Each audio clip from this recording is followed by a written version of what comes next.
Hi, beautiful ladies. Welcome back to my channel. So, as we are preparing to head into the new year, 2025 is just around the corner. I would like to remind you all to match people's energy in 2025 and beyond. And what I mean by this is whatever you get from someone, you give that back to them in return. And I don't mean that in terms of being malicious or trying to be catty or trying to size up the person, but from a place of protection and a place of awareness. Do not overextend yourself if the other person is not willing to meet you with the same energy. And this more so relates to personal relationships. It can also apply to professional settings as well. But, as we're about to have Christmas dinner with our family and friends and in laws, even, sometimes we find ourselves in situations where one person in particular may not like you or may not warm up to you for whatever reason. And sometimes we feel the need to overextend ourselves or overcompensate by being overly nice, by going out of our way to show them, that we're not a threat, that we are not who they think that we are. Especially if you're in an interracial setting, sometimes people have preconceived notions about Black women, Black exoticals, and they think like, oh, we're mean, we're loud, we're aggressive, and so I automatically don't like this person, even though I've never had an encounter with them. And it's very easy to realize that energy and feel like, oh, let me appease my mother-in-law, for example, or let me appease my brother-in-law and show them that I am not this bad person that they think that I am. I'm here to tell you that it's not your responsibility to appease people's opinions about you, okay? There's a saying that goes, it is none of your business what people think of you, and that is so right. Because regardless of what you do, people are going to think what they want to think about you, whether good or bad. And it's also not fair to you to try to do extra work, the emotional labor of trying to appease people's preconceived notions about you or prejudiced beliefs about you when they themselves haven't even done their due diligence to try to get to know you first. Okay? And when people jump to conclusions and they form an opinion based off of their own internal beliefs, their own biases, or based off of what someone else says, and they are not willing to do the grown up thing in trying to gather the facts for themselves and then form an opinion from that, that is not someone who is operating from an elevated point of life. That is someone who is emotionally immature, and that is someone who is almost in a childlike state, okay? And the same way how you would never reduce yourself to a child and explain yourself to a child and try to get a child to like you is the same way that you should not try to do these things to get people who have a childlike way of thinking to be on your side. Okay, because when you do this, this is a form of energy harvesting where oftentimes the person is mistreating you with the expectation that you'll, number one, take it and say nothing, but number two, you will overcompensate and overextend yourself to prove to them that you are not what they think that you are. That is not fair to you. They are automatically placing a debt on you that you have to pay when you didn't even create that debt. You are not owing anything to them. So it's really not fair to you to have to then pick up that debt by trying to prove to them that you are a good person. Okay? People like these try to assert power. That's their way, because they feel so inferior about themselves. They try to assert power by passive aggressively trying to get people to give into their whims instead of, number one, gathering the facts, or number two, if there is a problem, maybe you said something that was impolite, maybe you said something that was not culturally sensitive. Instead of them doing the adult thing to communicate and educate you and say, hey, actually, we say this instead of that, or, I don't appreciate the way that you spoke to me, blah, blah, blah, they would much rather go the back way of doing things and passive aggressively send you signals hoping that you will pick it up without them ever having to do the work of speaking up. That is cowardice, and you should never play on their level by being a coward. So, what you do is you match the energy by simply not engaging. If they are going to be cold and neutral with you, you be neutral as well. You do not respond to that by extending yourself, being the first one to always communicate, being the first one to say, happy holidays, being the first one to get a gift, and you know that they're not going to give you a gift. Just do nothing.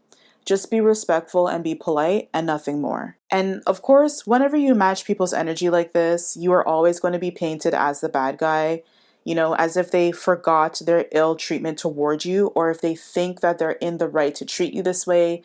Again, maybe it's a mother-in-law who thinks that you're not good enough for her son. And so she kind of thinks like, oh, she has to prove herself in order to be accepted into this family. That's hogwash. I'm pretty sure if the tables were turned and your family was treating your partner the way that your mother-in-law treats you, she would tell her son, hey, you are good enough as it is, assuming that he is a good person, and will say, do not feel the need to jump through hoops to prove that you are good to these people, because we do not carry desperate energy, okay? We embody a persona of abundance. We embody a persona of being good enough, and the right people will gravitate towards that, and the people who are not meant to be in your lives will be repelled by that. And again, that could be family, that could be church members, that could be people at work, whatever. It doesn't benefit you to be an emotional slave to someone by doing the emotional labor to try to appease them, keep the peace, or try to show that you're the bigger person or not as bad as they think that you are. You end up overextending yourself while getting nothing in return, and that's honestly not fair to you. This ends up playing up on your self-esteem because you subconsciously, when you overextend yourself to get people's approval, you are subconsciously teaching yourself that in order to receive respect or even love and companionship, you need to overextend yourself, overcompensate to get the below bare minimum from others with no guarantee that they'll see your worth, let alone reciprocate. Okay, it's natural to be bothered when someone doesn't like you or take kindly to you, especially if it's unwarranted and you haven't done anything. But your worth is not defined by whether or not someone likes you, okay? Again, as I said at the beginning, people are going to form opinions about you regardless of what you do. You could be the worst person in the world, okay? But if someone sees one thing that you do and thinks like, oh my gosh, so-and-so is the best person ever. She's the best coworker, or she's the best person for my family member to be with romantically. No matter what you do, they will always find it in their hearts to have grace towards you and love you and accept you. On the other hand, you could be a big time humanitarian, who spends all of her time and money and efforts saving the world. Okay. You have the cure to cancer and you have eliminated all poverty. There will always be one person who does not like you because you did not end all of the wars in the world. Oh yeah, she cured cancer, but she didn't end, but there's still wars going on. So no, I don't like her. Okay. Regardless of what you do, there's always going to be someone who just simply will make up in their mind not to like you. And that is not the type of person that you want to have in your corner anyway, regardless of who they are. And I keep mentioning in-laws because I know, again, the holidays are coming, and this is the time where you're going to spend time with your in-laws, whether you like it or not. And unfortunately, not all of us have healthy relationships with our in-laws. Some of us are fortunate to have that, and others are not. Okay. And so sometimes we feel the need, or like there's this expectation that the new person to the family, kind of needs to kiss everyone's ass in order to be approved or in order to be accepted and liked. And this is a very unhealthy cycle that needs to be broken. You see this a lot. You see this everywhere, but you see this a lot with South Asian families and Black families across the diaspora, where they think that, oh, the son-in-law, primarily the daughter-in-law, because these cultures tend to be very patriarchal, so they tend to favor men over women, even if the man ain't shit. But as long as you're a woman, and especially if you're not a woman from that ethnic group or caste or even race, they will automatically make up in their mind not to like you. And so you may feel compelled, in order to keep the peace or to show your partner that you're doing your part to be a good daughter-in-law, you may feel compelled to overextend yourself. Do not do it. Just be respectful, greet everyone the way that you would, an acquaintance at work, but do not go and kiss anyone's ass, because again, if that person wants to accept you, they will accept you on their own volition. And if they do not want to accept you, they simply just will not accept you. It is what it is. Relationships should be organic and should not be forced. You also shouldn't feel the need to be liked or accepted by everyone, because that's simply not realistic. And you yourself don't even like everyone. Okay, so people are also entitled to not really take to you or to not really like you.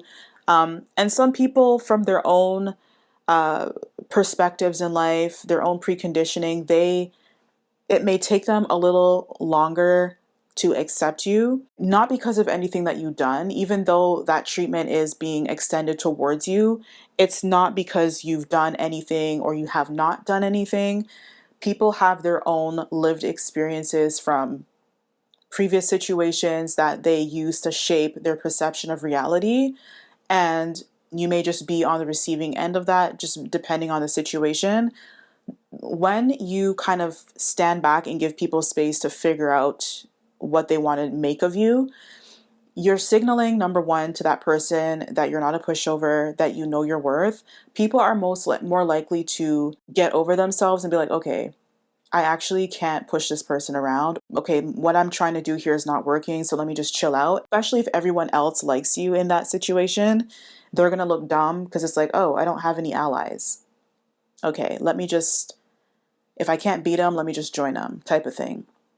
Or they may say, if they're coming from a genuine place, like they genuinely feel like, I don't know how I feel about this person, or oh, I just want to get to know them a little bit more.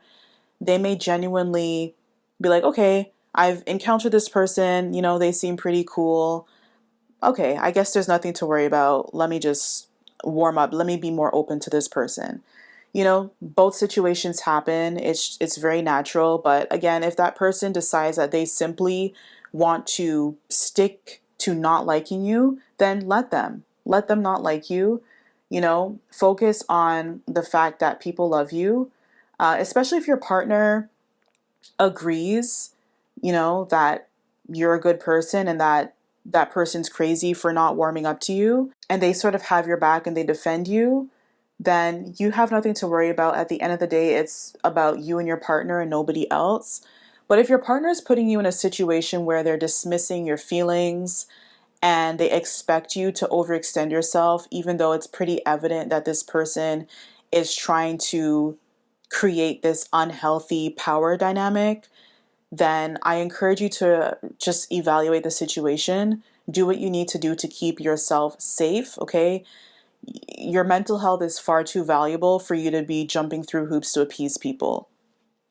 And if your partner cannot see and accept that, then maybe that's not the person that you need to be with, especially if you're not married to that person. If you're not married to that person, do not shackle yourself to, trying to get their approval, because they're already demonstrating to you that they will not protect you or have your back. Okay, thank you so much for listening to this one. Let me know down below in the comments how you deal with people who are a bit sketchy or difficult.